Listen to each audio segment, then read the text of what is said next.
Sir இப்போ recent டைம்ஸில் வந்து பார்த்தீங்கன்னா ரொம்ப ஹாட் நியூஸாக போயிட்டுருக்கிறது கோல்டை பற்றி தான் போயிட்டுருக்கு. ஏன்னா எக்ஸைஸ் டியூட்டி கம்மியானப்போ வந்து பார்த்தீங்கன்னா ரேட் வந்து நல்லா டவுன்ஃபால் ஆச்சு. ஸோ வந்து டவுன்ஃபால் ஆகும்போது மார்க்கெட் எப்படி இருந்துச்சு, இப்போ வந்து மார்க்கெட் எப்படி இருக்குது சார் கோல்டு? 12லேருந்து 6% குறைச்சாங்க. இதுக்கு வந்து பல காரணங்கள் இருக்குது. ஒன்று வந்து கோல்டோட ரிட்டர்ன் பார்த்தீங்க அப்படின்னா ஒரு 10 இயர்ஸுக்கு முன்னாடி ஒரு 8 to 9% இருந்தது. இப்போ வந்து கோல்டோட ரிட்டர்ன் பட்ஜெட்டில் சாவரின் கோல்டு பாண்டுக்கு ஒதுக்கின பங்கு வந்து பார்த்தீங்கன்னா கம்மி பண்ணாங்க. கோல்டை நான் ஃபிசிக்கலாக நான் வாங்கி வீட்டில் வச்சுருக்கேன் அப்படின்னு சொன்னால் அது எனக்கு சேஃப்டி கிடையாது. வேற கோல்டு பாண்டாக நீங்கள் சாவரின் கோல்டு பாண்டாக நீங்கள் வாங்கிட்டீங்கன்னா கடந்த 2 வருஷத்தில் பார்த்தீங்க அப்படின்னா கோல்டோட விலை ஏறுதுன்னு நம்ம சொல்கிறோம். பட் ஆனால் கோல்டை விட ரிஃப்ளெக்ட் நேயர்களுக்கு வணக்கம். இன்றைக்கி நம்ம கூட mutual fund distributor mister Subramaniam sir தான் இணைஞ்சிருக்காரு. வணக்கம் சார். வணக்கம் சார். நாங்கள் இப்போ ரீசெண்ட் டைம்ஸில் கேள்விப்பட்ட விஷயம் என்ன பார்த்தீங்கன்னா 80% of mid cap mutual fund funds வந்து பார்த்தீங்கன்னா அண்டர் பர்ஃபார்மன் தான் இருக்குது. அது வந்து அதோட பெஞ்ச் மார்க் வந்து டச் பண்ணல அப்படின்னு சொல்கிறாங்க. அதுக்கு என்ன ரீசன் சொல்லிட்டு கொஞ்சம் எக்ஸ்பிளைன் பண்ண முடியுமா சார்? ரொம்ப நல்ல கேள்வி அப்துல். இந்த விஷயத்தை வந்து ரிஃப்ளெக்ட் நேயர்களுக்கு தெளிவுபடுத்துறதுல நான் கடமைப்பட்டிருக்கேன். இந்த யானையை வந்து 4 பேர் பார்த்த கதையை நம்ம நிறைய கேள்விப்பட்டிருப்போம். ஒருத்தர் வந்து அதோட ட்ரங்க், அதாவது தும்பிக்கையை பார்த்துட்டு இது வந்து பைப்புன்னு சொல்லுவார். ஒருத்தர் வந்து வாலை பார்த்துட்டு அவர் வந்து இது கயிறுன்னு சொல்லுவார். ஒருத்தர் வந்து உடம்பை தடவிட்டு அவர் செவருன்னு சொல்லுவார். ஒருத்தர் வந்து காலை பார்த்துட்டு அது வந்து பெரிய தூணு அப்படின்னு சொல்லுவார். இவங்க 4 பேரும் சொன்னது உண்மையா அப்படின்னா 4 பேரும் சொன்னது உண்மை. ஆனால் இதை நம்ம சேர்த்து மொத்தமாக தான் பார்க்கலாம். இந்த நீங்கள் சொன்ன தகவலை நானும் ஒரு பேப்பரில் பார்த்தேன். இது அந்த பர்டிகுலர் டேட்டில் அந்த மாதிரி இருந்திருக்கு. அதை வந்து ஒரு சென்சேஷனல் நியூஸாக அவங்க க்ரியேட் பண்ணிவிட்டு அதுக்கப்புறமா அதை மறந்துட்டாங்க. இப்போ நியூஸ் பேப்பரை பொறுத்தளவு அவங்களுக்கு அன்னைக்கு அது ஒரு நியூஸ், அவ்வளோதான். ஆனால் நம்ம மியூச்சுவல் ஃபண்ட்ஸை அணுகும்போது இந்த மாதிரி ஒரு நாள் தரவுகளை வச்சு நம்ம டிசைட் பண்ணக்கூடாது. இது வந்து ஒரு லாங்கர் டேர்ம் இன்வெஸ்ட்மெண்ட். ஒரு குழந்தை பிறக்கும்போது ஒரு பேரண்ட்டுக்கிட்ட நீங்கள் இந்த மாதிரி ஒரு தகவலை சொன்னீங்கன்னு வச்சுக்கோங்க, அவர் வரவே மாட்டார். ஆனால் அந்த குழந்தைக்கான படிப்பு மற்றும் கல்யாணம்ங்கிறது ஒரு 15லேருந்து 20 வருஷத்து இன்வெஸ்ட்மெண்ட்டு. இந்த லாங் டேர்ம் ஜேர்னியில் மார்க்கெட்டு என்ன கொடுத்துருக்கு அப்படிங்கிறத தான் பார்க்கணும். லாங் டேர்ம் ஜேர்னியில், அதாவது ஒரு 40 வருஷத்தோட சென்செக்ஸோட ரிட்டர்ன் பார்த்தீங்கன்னா 17% இருக்குது. இந்த 17% விட நிறைய ஃபண்ட்ஸ் வந்து இண்டெக்ஸை பீட் பண்ணி தான் நிறைய ஃபண்ட்ஸு ரிட்டர்ன்ஸ் கொடுத்துருக்கு. பெரும்பாலான ஃபண்ட்ஸு அந்த ரிட்டர்ன்ஸை கொடுத்துருக்கு. ஒரு பர்டிகுலர் டயத்தை மட்டும் வச்சு நம்ம கணக்கு பண்ண முடியாது. இதில் இன்னொரு விஷயம் நம்ம என்ன பார்க்கணும் அப்படின்னா, நான் எனக்கு எப்படி வேணுமோ அதை நான் பார்ப்பேன், நீங்கள் அதை எப்படி வேணுமோ அதை நீங்கள் பார்ப்பீங்க. கண்டிப்பாக ஒரே டேட்டா தான். கிளாஸில் சொல்லுவாங்க இல்லையா, ஹாஃப் ஃபுல் ஹாஃப் எம்டி அப்படின்னு சொல்லுவாங்க. பாதி நீங்கள் முழுசாக இருக்குன்னு சொல்லுவீங்க, நான் பாதி காலியாக இருக்குன்னு நான் சொல்லுவேன். ஸோ இதை நம்ம எப்படி அணுகிறோமோ அதை பொறுத்து தான் இருக்குது. இப்போ நீங்கள் சொன்ன தரவையே வச்சு பார்த்தோம் அப்படின்னா அந்த பர்டிகுலர் டேட்டில் அந்த மாதிரி 80% இல்லை 60% இண்டெக்ஸை பீட் பண்ணாமல் இருந்திருக்கிறது. மார்க்கெட் அன்றைக்கி ஃபாலாக இருந்திருக்கும். அன்றைக்கி அந்த டேட்டாவை எடுத்திருப்பாங்க, அன்றைக்கி அது கரெக்டாக இருக்கும். ஒரு 2 நாள் கழித்து மார்க்கெட் திருப்பி பீக்கப் ஆன உடனே பார்த்தீங்க அப்படின்னா அந்த 60% 20% ஆகிருக்கும், இல்லை 30% ஆகிருக்கும். அப்போ அந்த நியூஸை வந்து திருப்பியும் அவங்க போடுவாங்களான்னு பார்த்தா போட மாட்டாங்க. ஏன்னா மக்களுக்கு தேவை வந்து ஒரு சென்சேஷன், அவங்களுக்கு தேவை ஒரு பப்ளிகேஷன், அவ்வளோதான்.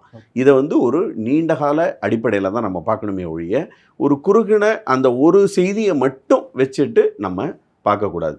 பஸ்ஸில் போனால் ஆக்சிடெண்ட் நடக்கும், ஏதோ ஒன்று நடந்திருக்கு, அதுக்காக வாழ்க்கையில் எல்லாருக்கும் ஆக்சிடெண்ட் நடக்குமானா நடக்காது. ஸோ அப்படி தான் நம்ம இதை அணுகணும். சார், உங்கள் எக்ஸ்பீரியன்ஸில் ஒரு செக்டார் வந்து பார்த்தீங்கன்னா ஃப்ரம் த பிகினிங் டு இப்போ வரைக்கும் அது வந்து பெரிய ஹையும் பார்க்கல, ரொம்ப லோவும் ஆகலை, ஒரு கிராஜுவலான ஒரு மூவ்லேயே வந்து இருக்குது அப்படின்னா நீங்கள் வந்து எந்த செக்டாரை சொல்லுவீங்க? சூப்பர், இது ஒரு ரொம்ப நல்ல கேள்வி. இப்போ ஒவ்வொரு பீரியடில் எப்படி ஒவ்வொரு நடிகருக்கு ஒரு மார்க்கெட் இருக்குது. சூப்பர் ஸ்டார் அப்படின்னு சொல்லி கருதக்கூடிய ஒருத்தருக்கு அது ஒரு பீரியடில் பயங்கர பீக்லேயும் இருந்திருக்காரு, அவருடைய சில படங்கள் போகாமலும் இருந்திருக்கு. இதே தான் உலகநாயகன் கமலஹாசனுக்கும் ஒரு பீரியடில் சூப்பராக இருந்திருக்கு, ஒரு பீரியடில் இல்லை. அஜித், விஜய் இவங்கெல்லாம் யாருமே எக்ஸப்ஷன் கிடையாது. எல்லாருக்குமே எல்லா சமயத்துலேயுமே ஹிட்டு தொடர்ச்சியாக கொடுக்கவே முடியாது. இது படமாக இருந்தாலும் இது தான், கிரிக்கெட்டாக இருந்தாலும் இது தான். சமீபத்தில் நடந்த வேர்ல்டு கப்பில் பார்த்தீங்க அப்படின்னா கோலி வந்து பெர்ஃபார்மே பண்ணலை. ஆமா. ஆனால் நம்ம வேர்ல்டு கப்பு ஜெயிச்சிட்டோம். Okay. சரிங்களா? பட் ஆனால் ஐபிஎல் அதுக்கு முன்னாடி நடந்த மேட்ச்லலாம் கோலி கண்ணா பின்னான்னு பெர்ஃபார்ம் பண்ணிகிட்டு இருந்தார். ஸோ வெறும்னா இதை மட்டும் நம்ம ஒரு செக்டார் அப்படின்னு சொல்லி எடுத்துக்கவே முடியாது. செக்டார் அப்படின்னு சொல்லி சொன்னாலே அது வந்து ஒரு ரொட்டேஷனில் தான் இருக்கும். 2 வருஷத்துக்கு முன்னாடி பார்த்தீங்க அப்படின்னா ரியல் எஸ்டேட் நல்லா இருந்தது. போன வருஷம் வேறு தீம் நல்லா இருந்தது. இந்த வருஷம் பார்த்தீங்க அப்படின்னா டிஃபென்ஸ் செக்டார் நல்லா இருக்குது. அதுக்கு ஒரு 4 வருஷம் முன்னாடி பார்த்தா ஐடி செக்டார் நல்லா இருந்தது. அதுக்கு ஒரு 2000 போது கொரோனா பீரியடு போது பார்த்தோம்னா ஃபார்மா செக்டார் நல்லா இருந்தது. இது வந்து செக்டார் ரொட்டேஷன் ஆகிட்டே இருக்கும். அசட் கிளாஸும் ரொட்டேஷன் ஆகிட்டே இருக்கும். கடந்த 2 வருஷத்தில் பார்த்தீங்க அப்படின்னா கோல்டோட விலை ஏறுதுன்னு நம்ம சொல்கிறோம். பட் ஆனால் கோல்டை விட ஈக்விட்டியில் வந்து அதிகமான ரிட்டர்ன் கிடச்சிருக்கு. கோல்டு வந்து செகண்ட் பெஸ்ட்டாக இருந்திருக்கு, அதில் ஒன்றும் மாற்றுக்கிறது கிடையாது. பட் ஈக்விட்டி தான் ஹையர் ரிட்டர்ன் உங்களுக்கு கொடுத்துட்டு இருந்திருக்கு. ஸோ இந்த செக்டாரல் ரொட்டேஷனை நம்மளால் கேப்சரே பண்ண முடியாது. அதனால தான் நாங்கள் எங்கள் கிளைண்ட்ஸுக்கு சொல்கிறது என்ன அப்படின்னா, பர்டிகுலர் செக்டாரை ஒரு 5 to 7 இயர்ஸ் ஹாரிசானில் ஹோல்டு பண்ணுங்க. டோட்டலாக ஒரு 10% 15% மட்டும் செக்டாரல் ஃபண்ட்ஸுக்கு வச்சுக்கோங்க. மிச்சப்படி ஓரளவுக்கு டைவர்சிஃபைடாக உங்கள் போர்ட்ஃபோலியோ இருந்தால்தான் அது லாபம் தரும். இந்த கொரோனா பீரியடில் ஃபார்மசூட்டிக்கல் செக்டார் வந்து ஏறுறதுக்கு முன்னாடி ஒரு 4-5 வருஷம் கண்டினியூஸாக நான் பெர்ஃபார்மன்ஸில் இருந்தது.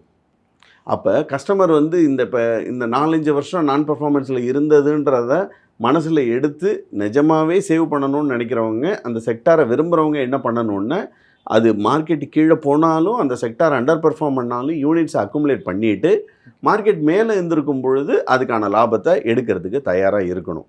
அந்த மாதிரி பண்ணினால்தான் அந்த செக்டாரல் ரொட்டேஷன் கரெக்டாக வருமே ஒழிய ஓடுற குதிரையில் நான் வந்து பெட்டு கட்டுவேன் அப்படிங்கிறது கண்டிப்பாக நடக்காது. இப்போ உதாரணத்துக்கு இந்த வருஷம் டிஃபென்ஸ் செக்டார் பிரமாதமாக போச்சு. 163% ரிட்டர்ன் கொடுத்துருக்கு. அதனால நான் டிஃபென்ஸில் இப்போ குதிச்சேன்னு வச்சுக்கோங்க. டிஃபென்ஸ் செக்டாரில் டோட்டல் யூனிவர்ஸே வந்து 27லேருந்து 30 ஃபண்டு தான் இருக்குது. அதில் அதுக்கு மேலே நான் போடுறதுக்கும் வாய்ப்பு இல்லை. அப்போ அந்த 27 ஃபண்டில் தான் நான் போட்டாகணும். ஏற்கனவே அது பீக் அவுட் ஆயிருச்சு. இதுக்கு மேலே அதுக்கு இன்னும் ஒரு 2-3 வருஷத்துக்கு வளர்ச்சி இருக்காது. சரிங்களா? ஸோ ஜெயிச்ச குதிரை அப்படின்னு சொல்லிட்டு நான் டிஃபென்ஸ் ஃபண்டில் போட்டேன் அப்படின்னா அடுத்த ஒரு 2 வருஷத்துக்கு எனக்கு டவுன்வர்டு ரிட்டர்ன் தான் எனக்கு கிடைக்கும். அதனால் செக்டாரை நம்ம சேஸ் பண்ணாமல் நம்ம வந்து கோல்ஸையும் தீமையும் நம்ம சேஸ் பண்ணுவோம். அதுதான் நம்மளுக்கு ஐடியலான அட்வைஸாக இருக்க முடியும். ஸோ இப்போ ரீசெண்ட் டைம்ஸில் வந்து பார்த்திங்கன்னா ரொம்ப ஹாட் நியூஸாக போயிட்டுருக்கிறது கோல்டை பற்றி தான் போயிட்டுருக்கு. ஏன்னா எக்ஸைஸ் டியூட்டி கம்மியானப்போ வந்து பார்த்திங்கன்னா ரேட் வந்து நல்லா டவுன்ஃபால் ஆச்சு. இப்போ வந்து பார்த்திங்கன்னா கொஞ்சம் கொஞ்சமாக கிராஜுவலாக இன்க்ரீஸ் ஆக ஆரம்பிச்சிருக்கு. ஸோ வந்து டவுன்ஃபால் ஆகும்போது மார்க்கெட் எப்படி இருந்துச்சு, இப்போ வந்து மார்க்கெட் எப்படி இருக்குது சார் கோல்டு? இப்போ கோல்டு வந்து அந்த எக்ஸைஸ் டியூட்டியை வந்து அவங்க 12லேருந்து 6% குறைச்சாங்க. குறைச்ச போது ரேட்டு அன்றைக்கி ஒரு 1-2 நாள் குறைஞ்சது, திரும்பவும் அது ஏற ஆரம்பிச்சிருச்சு. இதுக்கு வந்து பல காரணங்கள் இருக்குது. ஒன்று வந்து குளோபலில் நடக்கக்கூடிய ஜியோ பாலிட்டிக்கல்ஸு ப்ளஸ் டிமாண்ட் சப்ளை மூலமாக. அடுத்தது பார்த்திங்கன்னா செப்டம்பர் அக்டோபரில் நம்மளுக்கு தீபாவளி வந்துடுது. ஸோ இந்த பீரியடில் பார்த்திங்கன்னா கோல்டோட டிமாண்ட் வந்து அதிகமாக இருக்கும். ப்ளஸ் குளோபலாகவே இந்த இன்ஃப்ளேஷனை கட்டுப்படுத்துறதுக்காக சென்ட்ரல் பேங்க்ஸ் எல்லாருமே கோல்டை வந்து வாங்கி குவிக்க ஆரம்பிச்சிட்டாங்க. இந்த காரணங்கள்னால பார்த்தீங்க அப்படின்னா கோல்டோட ப்ரைஸ் வந்து ரைஸ் ஆகிட்டே இருக்குது. ஒரு நியர் டு லாங்கர் டேர்மில் பார்த்தோம் அப்படின்னா கோல்டு ஏறுமான மாற்றமே இல்லை, கண்டிப்பாக ஏறும். ஏன்னா ஆல்மோஸ்ட் வந்து பார்த்தீங்கன்னா ஒரு 8,000 வந்து கிராஸ் பண்ணோம் அப்படின்னு சொல்லிட்டு ஒரு டாக் போயிட்டுருக்கு. கண்டிப்பாக நடக்கும். ரைட்டு, இது நடக்கும், மாற்றமே இல்லை. ஆனால் ஒரு ஹிஸ்டாரிக்கலாக நம்ம கோல்டை பார்த்தோம் அப்படின்னா கடந்த ஒரு 40 வருஷம் 30 வருஷத்தோட டேட்டாவை எடுத்து அனலைஸ் பண்ணோம் அப்படின்னா கோல்டோட ரிட்டர்ன் பார்த்தீங்க அப்படின்னா ஒரு 10 இயர்ஸுக்கு முன்னாடி ஒரு 8 to 9% இருந்தது. இப்போ வந்து கோல்டோட ரிட்டர்ன் 9 to 10% இருக்குது. ஸோ இப்போ சாவரின் கோல்டு பாண்டில் இன்வெஸ்ட் பண்ணவங்களுக்கு பார்த்தீங்க அப்படின்னா 2.75% அந்த சாவரின் கோல்டு பாண்டுக்கு கொடுத்தது போக அவங்களுக்கு வந்து மெச்சூரிட்டியில் பார்த்தீங்க அப்படின்னா 10.88%. நான் சொல்கிறது இந்த first sovereign gold bond release பண்ணதுலேருந்து மெச்சூரிட்டியான வரைக்கும் உள்ள ரிட்டர்னை சொல்கிறேன். அந்த 2.75%யும் சேர்த்து 10.88% கொடுத்துருக்கு. ஸோ கோல்டை பொறுத்தளவு ஒரு நல்ல ரிட்டர்னு, அதுவும் சாவரின் கேரண்டியோட 10.88, அதாவது கிட்டத்தட்ட 11%ன்னு வச்சுக்குவோம். 11%ங்கிறது நல்ல ரிட்டர்னா? மாற்றமே இல்லை. பேங்க்கு ஃபிக்ஸட் டெபாசிட்டை விட, போஸ்ட் ஆஃபீஸ் ஃபிக்ஸட் டெபாசிட்ஸை விட அது நல்ல ரிட்டர்ன் தான். ஆனால் அதே காலகட்டத்தில் மிச்ச ஈக்விட்டி கிளாஸ் எவ்வளவு கொடுத்துருக்கு அப்படின்னு பார்த்தீங்கன்னா, இதே 8 வருஷத்துக்கு 18லேருந்து 26% வரைக்கும் ஒரு ஆவரேஜ் ஃப்ளெக்ஸி கேப் ஃபண்டு கொடுத்துருக்கு. இன்னும் மிட் அண்ட் ஸ்மால் கேப்பு இதை விட கூடவே கொடுத்துருக்கு. ஸோ அசட் கிளாஸ் வைஸு நான் முதல்ல சொன்ன மாதிரி அசட் கிளாஸ் வைஸு ஒவ்வொரு அசட்டு ஒவ்வொரு விதமாக பெர்ஃபார்ம் பண்ணும். இப்போ ஒரு இலை சாப்பாடு அப்படின்னு சொல்லி எடுத்துட்டோம் அப்படின்னா, இலையில சாதம், குழம்பு, கறி, ரசம், மோர் இது எல்லாமே நம்ம சேர்ந்து தான் சாப்பிடணுமே ஒழிய, எனக்கு வெறும் சாதமாக நான் சாப்பிடுவேன், இல்லை காயாக நான் சாப்பிடுவேன் அப்படின்னு சொல்லி சொன்னால் அது வந்து கரெக்டாக வராது.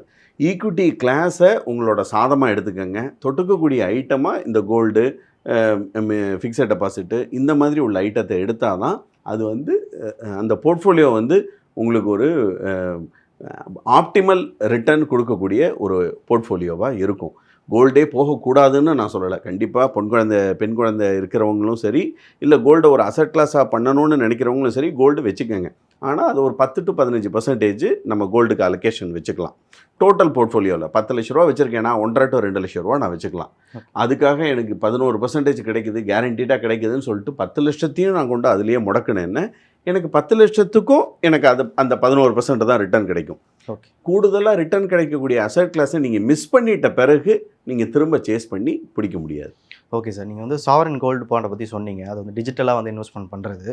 இப்போ வந்து பப்ளிக் ரீசெண்டாக இருக்க ஃபியர் வந்து பார்த்தீங்கன்னா, இப்போ பட்ஜெட்டில் சாவரின் கோல்டு பாண்டுக்கு ஒதுக்கின பங்கு வந்து பார்த்தீங்கன்னா கம்மி பண்ணாங்க.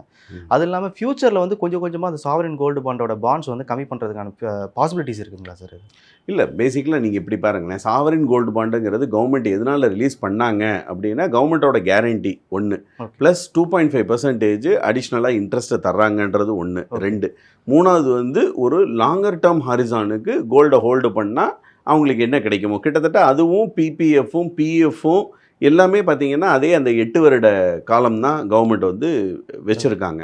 இது வந்து கவர்மெண்ட்டை பொறுத்தளவு ஒரு லாங்கர் டேர்ம் பாரோயிங். இது மிச்ச டெட் பாரோயிங்ஸ் எப்படி பண்ணுறாங்களோ அதே மாதிரி தான் பிபிஎஃப், பிஎஃப், இந்த சாவரின் கோல்டு பாண்ட்ஸோட பாரோயிங். அதுக்கு அவங்க கொடுக்க போகிற இன்ட்ரெஸ்ட்டு 8% தான் அப்ராக்சிமேட்டாக ஒர்க் அவுட் ஆகுது. ப்ளஸ் இதில் பொறுத்தளவு அடிஷ்னலாக அவங்க அந்த கோல்டோட குளோபல் ரேட் என்ன உண்டோ அதை மெச்சூரிட்டியில் தரேன்னு தான் சொல்லியிருக்காங்க. அதனால இதை பற்றி பயப்படணும்னு ஒன்றும் தேவையில்லை. அடுத்த இன்னொரு முக்கியமான விஷயம் பார்த்திங்கன்னா, நான் வந்து ஃபிசிக்கல் கோல்டாக நான் வாங்கும்போது எனக்கு சில பிரச்சனைகள் வருது. உதாரணத்துக்கு நான் காயினாக நான் வாங்குறேன்னு வச்சுக்கோங்க, எனக்கு அது 3% ஜிஎஸ்டி இருக்குது. இந்த காயினை நான் ஒரு 10 வருஷம் கழிச்சு நான் விற்க தான் போகிறேன் அப்படின்னா, 1 லட்ச ரூபாய்க்கு வாங்கினேன்னா 3%னா 3000 ரூபா ஆயிடுச்சு. ஸோ இந்த 3000 ரூபா நான் 10 வருஷம் கழித்து நான் விற்கும் போது அன்றைக்கி என்ன டேக்ஸ் ரேட்டு எப்படி இருக்குங்கிறது தெரியல, அதில் மாட்டோம். 1. 2வது பார்த்தீங்க அப்படின்னா, 2 லட்ச ரூபாய்க்கு நான் கோல்டு மேலே வாங்கினேன்னா நான் பேன் கார்டு இந்த மாதிரி உள்ள விஷயங்கள் நான் கொடுக்குற மாதிரி வருது. இன்னொன்று சேஃப்டி பர்பஸ் அப்படின்னு சொல்லி பார்த்தீங்கன்னா, கோல்டை நான் ஃபிசிக்கலாக நான் வாங்கி வீட்டில் வச்சுருக்கேன் அப்படின்னு சொல்லி சொன்னால் அது எனக்கு சேஃப்டி கிடையாது. கரஸ் கோல்டு பாண்டாக நீங்கள் சாவரின் கோல்டு பாண்டாக நீங்கள் வாங்கிட்டீங்கன்னா உங்களுக்கு அதை பற்றி கவலையே கிடையாது. கோல்டை எப்படி நம்ம அடகு வச்சு நம்ம பணமாக தேவைப்படும் போது எடுத்துக்கிறோமோ அதே மாதிரி சாவரின் கோல்டு பாண்ட் மேலேயும் உங்களுக்கு லோன் இருக்குது. அதனால் எல்லாமே லிக்விடபிளாக இருக்கும் பொழுது ஒரு பேப்பர்லெஸ் டிரான்சாக்ஷனாக, அதாவது ஃபிசிக்கல் பொசஷன் இல்லாத டிரான்சாக்ஷனாக நான் இது சாவரின் கோல்டு பாண்டை போகிறதுல எந்த தவறும் கிடையாது. தாராளமாக அதை பண்ணலாம் சார். நாங்கள் இவ்வளோ நேரம் கேட்ட கேள்விக்கு வந்து ரொம்ப தெளிவான விளக்கம் கொடுத்தீங்க. உங்கள் நேரத்துக்கு ரொம்ப நன்றி சார். நன்றி.